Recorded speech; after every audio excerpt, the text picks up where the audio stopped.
trust and respect, betrayal of that trust, assassinations, possessions, and the enemy coming closer day by day. There is something major being stirred up in the world of Destiny, and if you're like me, you've been under a rock about it. But don't say I didn't warn you.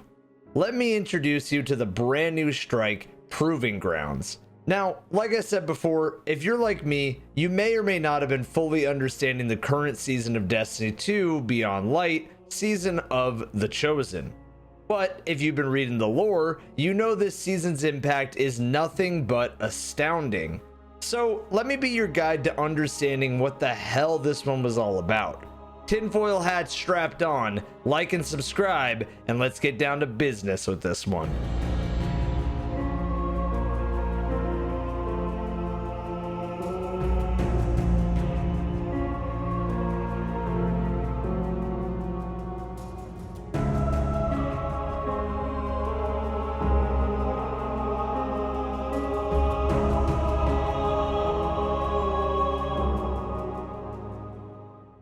Some footage in this video is from players around the community. Their links will be in the description of this video, as well as the music too. There is something spooky going on with Destiny. If you've played the new mission Presage, a video I'll be covering in due time, then you know something is spooky. There's a couple of characters that I want you to know for this season's story though. One is named Caiatl, the daughter of Sweatsicle's boyfriend Callus and the enemy of Blue Man Zavala. Caiatl to me is Destiny's take on Daenerys Targaryen. Insane dad, nobody believes in her ambition and her strength, and she does strike deals to work with what would be commonly known as the enemy, asking my man Zavala to bend the knee. Only thing she's missing is a space dragon and a horribly rushed character arc that wipes out millions. The next character is Zavala. Mr. Appears Out of Nowhere himself, Mr. Hold the Line, Diamond Hands, boys, and Lance Reddick. I mean, come on, Lance Reddick. This man is a beast. The final character is Mr. All I Know Is My Name, Crodrin Sov. Yeah, this guy's new to the town, sort of. I mean, he's kind of been in every year, but, you know. I actually lied. There's a couple more characters. Reaper from Overwatch is here, and so is Balding Man, who appears places somehow. Now that you know the characters, let's talk the story, because I won't lie, it's pretty juicy. In the Season of the Chosen, we were introduced to the lore book Empress about Caiatl's backstory, and yeah, I know, lore is boring, Evan. You're supposed to talk about community stuff, man. Just hear me out, random person in the comments. We're getting there. So Caiatl is the Empress of this book, and throughout the book, there is this rise to power she has. From being a child that wants to kill the biggest god in the world, to being visited by the voice of what I can only assume is Savathun while piloting a ship on the edges of the world, and finally killing an assassin sent by Papa Callus. So the first thing you and I asked this season of Destiny was, why are the Cabal back? Didn't we like kill all these dudes last year? Well, we killed the Red Legion. You see, this is the Blue Legion. They're so different, man. I mean, come on, can't you see the difference? So the reason these dudes are here is that they actually lost their homeworld named Torobatl. Torobatl.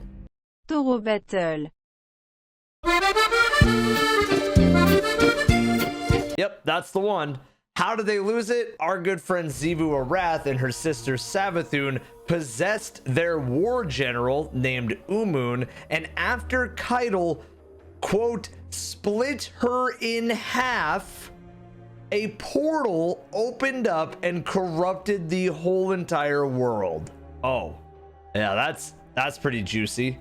When did Destiny 2 become the Evil Dead? What is happening? After this, Caiatl takes command and searches place to place for an ally to take her world back.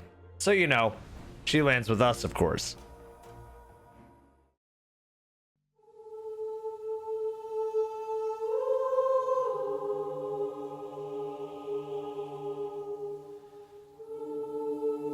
Now Cabal are here and Caiatl wants to work with us, but she wants us to bend the knee, which makes like 0 sense and is a pure example of cognitive dissonance. We've slayed gods and yet she wants us to bend a knee. Come on, man. How do you think this was gonna go? Bow. No.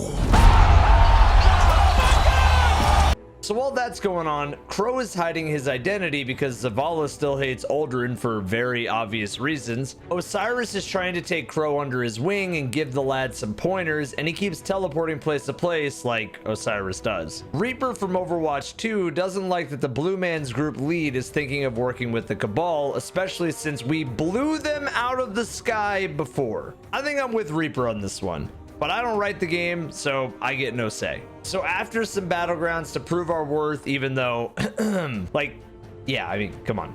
We finally get some juicy story. Someone tried to assassinate Zavala, but who could have done this?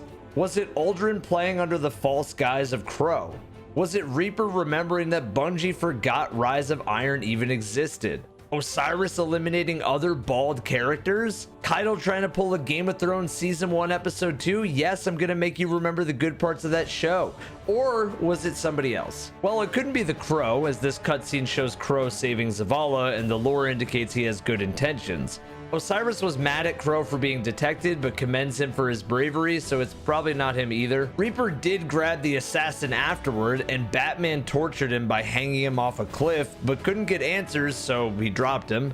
So I don't think it would be too kind to kill your assassin for hire, so probably not him. Caiatl is then the most likely suspect, but she swears it wasn't her, and if you know anything about the Cabal, you know they fly in head first. Not much of the assassination type. Well, except for the times where Callus tried to assassinate Caiatl. Oh, and Valkor trying to assassinate Yeah, I don't know, man. I'm slipping. That lands Caiatl as the most likely candidate for now. But as the person running Destiny's social media points out, they're making the case for Caiatl to be our ally, not our enemy. Like Daenerys Targaryen.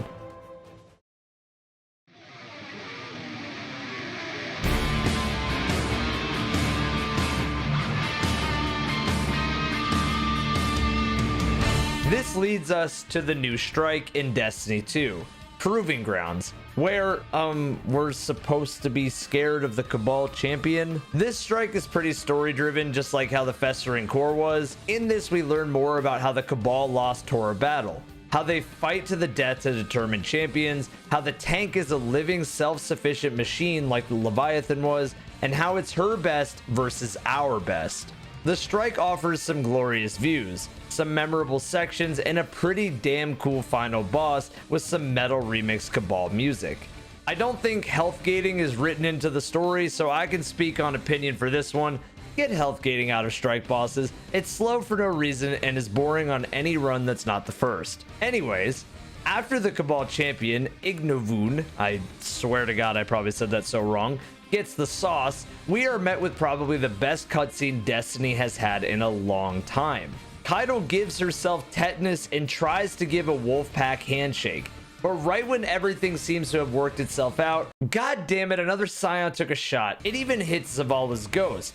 But because this was Trophy Hunter, and you know, Trophy Hunter Sunset, it didn't have the power level required for the kill, so Zavala just had a Mr. Krabs out-of-body experience. Crodrin Sav jumps into the fight, but gets hit in the face, as he is surely dead. But uh-oh, you done fucked up, Psion. Here it comes!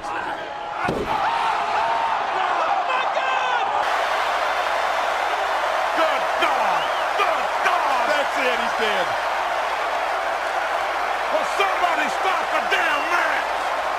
Enough's enough! Caiatl drops this little idiot to the ground, swearing she didn't order the attack. This one just... And we're left with one final shot that beautifully echoes Forsaken. Man, this game really is trying to be like Game of Thrones, and I like it.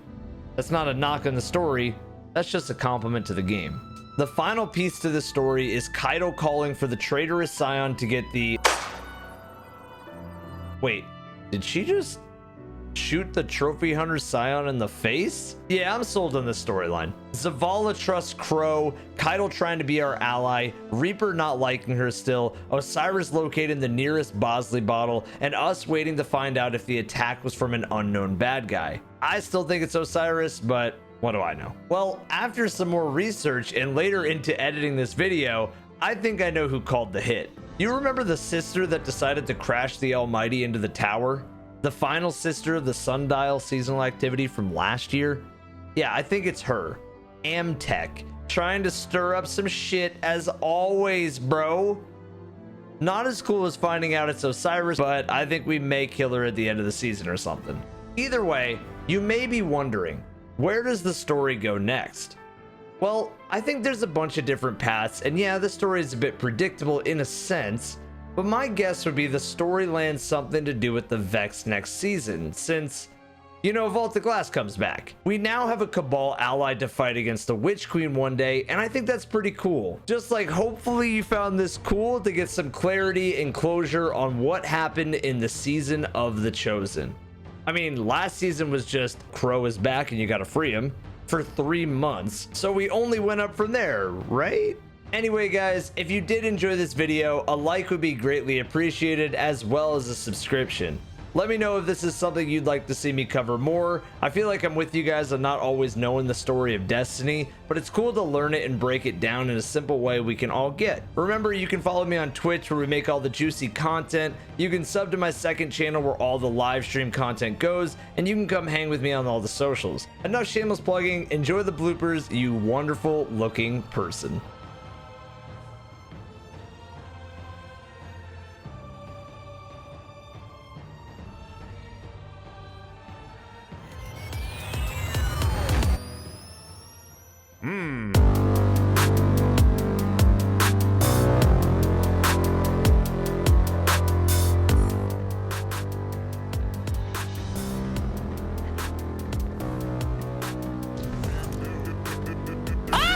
What the f***?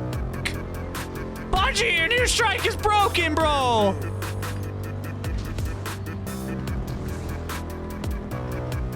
Well, It's 3 symbols, so it's 3 houses. 3. looks like we're Ubin. And then you get to level 7. Oh my lord. What the fuck?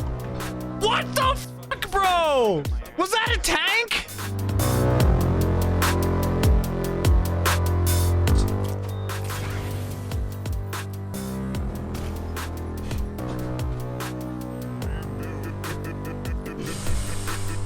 Oh man. Flat ground, by the way. Completely flat ground.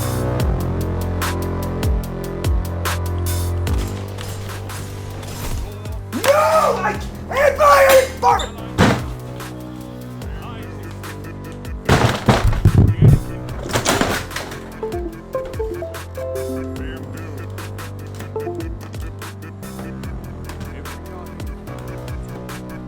That's 3 symbols.